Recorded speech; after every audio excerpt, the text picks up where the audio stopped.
So the first thing that we're going to do is we will bring up the XML document for our pre-batch component. So here we have our pre-batch component for the text component. The very first attribute you notice is name. And the name, as we've said previously, is just that. It's the name of this pre-batch component, and in this case, that is text.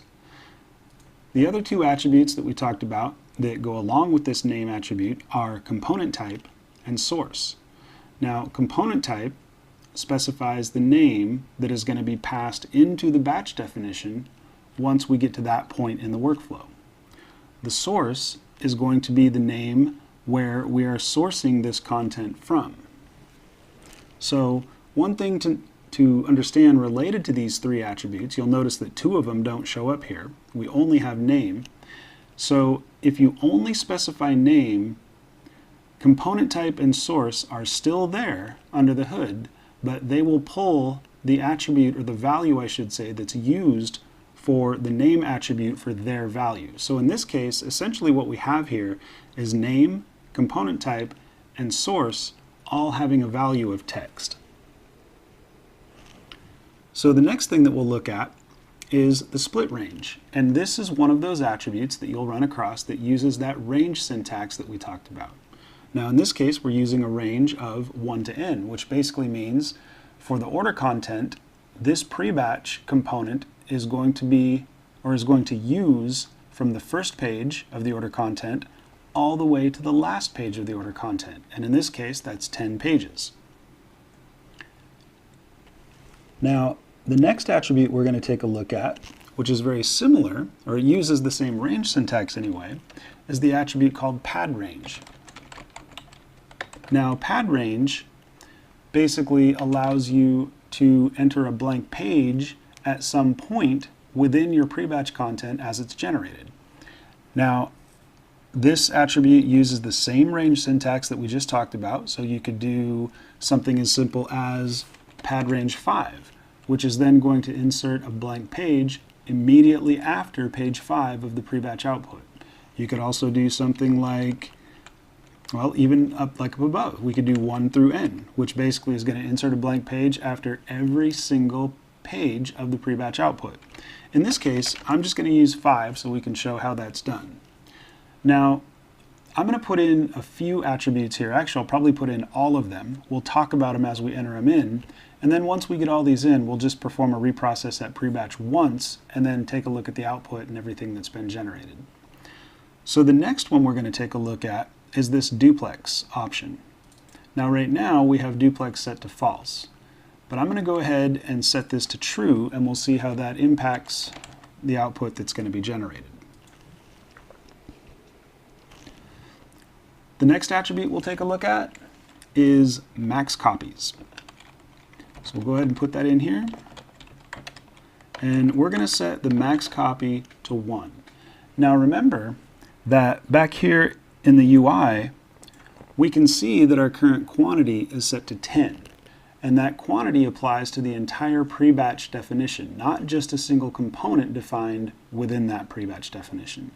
So in the event you had a pre-batch that included 3 components, say book, text, and cover, you would get 10 each of those components, because again, quantity applies to the whole thing.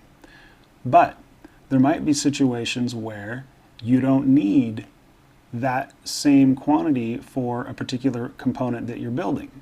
So in this case, we're going to go ahead and use this attribute called max copies, which allows us to limit the number of components that's going to get built. Now, we also talked about an attribute called blank. And I'm going to hold off on that one. We're going to go ahead and save our pre-batch component here.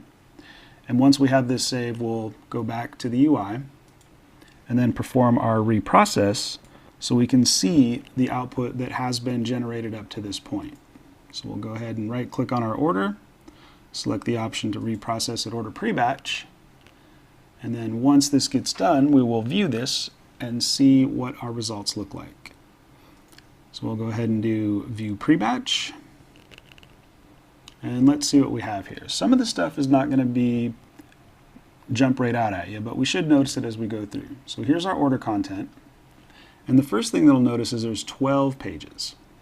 So that's kind of interesting, since we know that the order content is 10. So if we go through here, here's 2, page 3, 4, here's page 5. Now remember what we did at page 5. Here we have a blank, and that's because of that pad range attribute that we see right here. So this pad range is what basically told the system, go to page 5 and then insert a blank. So then we have page 6, 7, that is page 6, my apologies. So yeah, the blank is our page 6. Now we have page 7, 8, 9, 10, and 11, which was previously our page 10, and then we have a blank at the end of that. And the reason for that blank at the end is because we have the duplex flag set to true. So anytime we have duplex set to true, we're going to end up with an even number of pages. So you might look at this and think, well, wait a minute, why weren't each one of those images duplex? Well, it's not that it's putting a blank behind each of these pages, it's making sure that the entire document is duplex. And since it would have resulted in 11 pages, we had to have the back of that last 11 page, which makes it 12. So essentially, page 1 is the first page, and then in a duplex, this would be the back of page 1, or page 2 in this case. So that is why we ended up with the 12 pages. Now, I left one thing here at the end, so we can come back and put in this last attribute.